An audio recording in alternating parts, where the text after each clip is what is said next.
November 11th, 2023, a pair of mysterious documents simply titled "SUG" and "Bug" appeared at my front door. Well, the front door of my Discord server. Once decoded, the contents of these documents would change the course of my game forever. But let's back up a bit. My game project is called Project Seaborn. It's an action RPG with a unique battle system that blends turn-based strategy with bullet hell action. And right now, it's kind of a mess. I've known that it has issues for a while now, issues beyond bugs and some poorly designed enemies. The core systems of the game are flawed, and building a game on shaky pillars is never a good idea. While I've had the general feeling that something needed to change for a while now, receiving this feedback from Cave on Discord has really helped me to decide what problems I want to address with my game. So let's go through his suggestions and decide which ones are the most pressing, which ones are still worth considering, and which ones are outdated or I just don't agree with.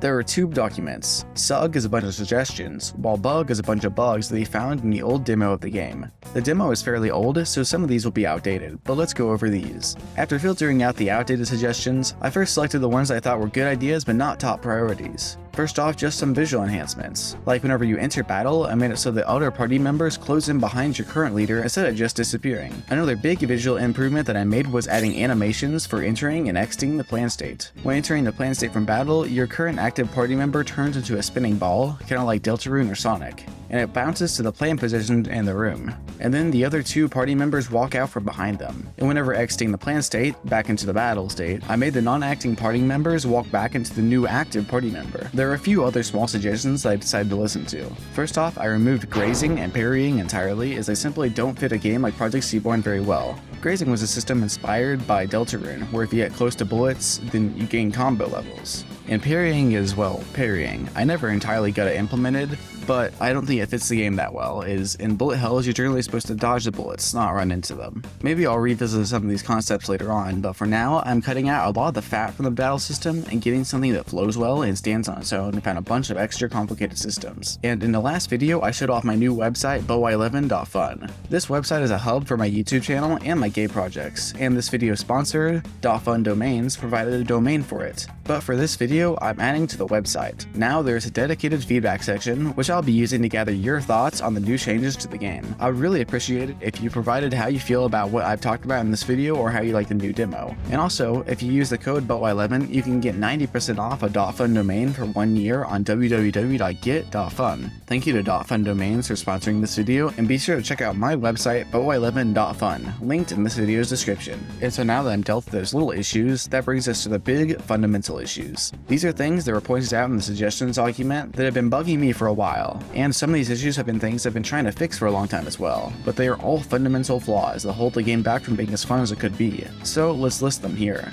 And number one is the most important. The plan state still isn't fun. It feels like it rips you right out of the middle of combat. In a game like Undertale or Deltarune, which is obviously a big influence for my game, getting taken out of battle is a good thing, because being a heart is only a danger in that game. But in Project Seaborn, being in the battle state is also where you deal the most damage. Whenever you're destroying a bunch of enemies with ease, it sucks being slowed down, and usually you'll just skip through the plan state anyways. The second big issue is that the combo system is kinda garbage.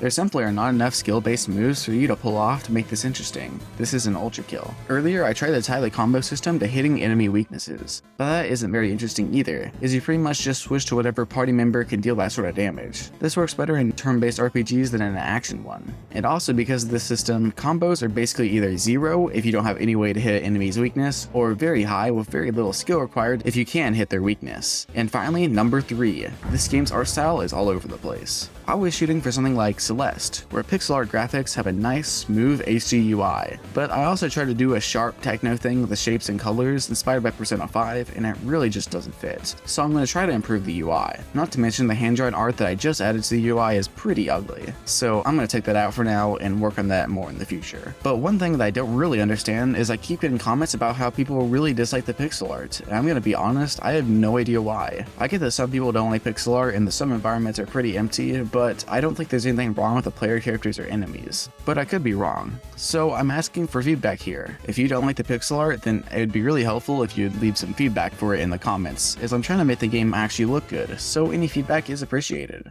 So let's focus on problem 1. The plan state isn't fun. This has been the biggest issue for a while now, which kinda sucks because the mix between the plan state and battle state has been one of the main focuses for the hook of the game. I want to actually do something unique and different here. So I took a step back and looked at why it isn't fun. Right now the plan state isn't fun because it's an interruption, not a reward. You get it on a fixed integral timer, and while you do have to perform well to increase your combo and get more focus to using the plan state, I've already listed my issues with the combo system. The one place where I do think the plan state is fun is with the boss fight, and in the boss fight, the boss switches states whenever the plan state happens. And this makes it feel less like an interruption and more like part of a flow of the battle. Plus, the boss switching stages give you a good reason to switch party members or use a specific buff or debuff action. It's whenever you're fighting normal enemies is whenever the plan state's problems begin to show up. But I do have a simple idea that I think will fix this. Instead of forcing the plan state on you on a timer, I'll give it to you as a reward. After beating a wave of enemies, you'll go into the plan state as soon as the next wave arrives. I completely scrapped the combo system,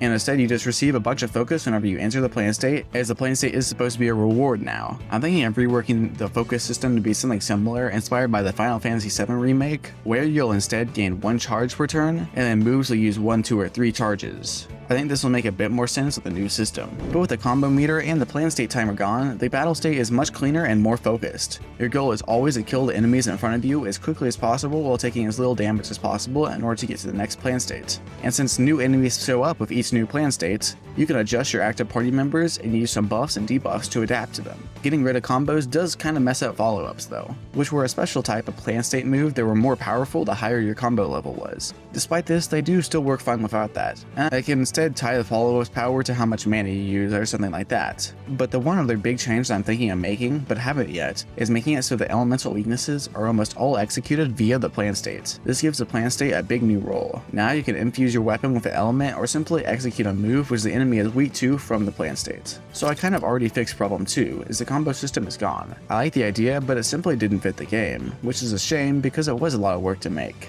But I still have the code, it's just commented out. Maybe I can reuse it for another project in the future or something. So for the third problem and final problem, the art style is all over the place. And of course, this is the most objective problem. Personally, I like the pixel art a lot, even I admit that it doesn't mix well with the UI.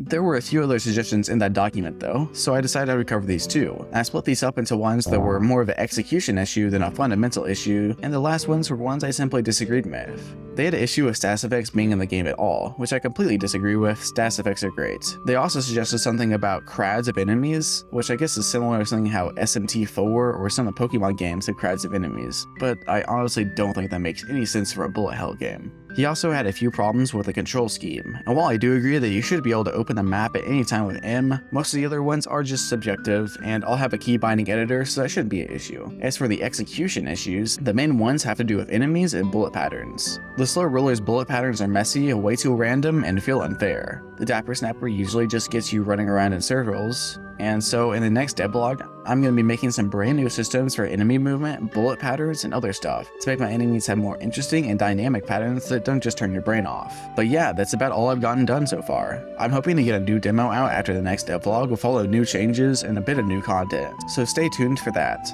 A huge thanks to Psycabe for their suggestions, and remember, if anybody has any suggestions like theirs, then check out my new website, ButWhyLevin.fun, where you can submit your suggestions on the forum. Thanks again to .fun Domains for sponsoring this video, and you can use the code ButWhyLevin on www.get.fun to get 90% off your first year of a .fun domain for your website. Thanks for watching, and be sure to subscribe. Bye.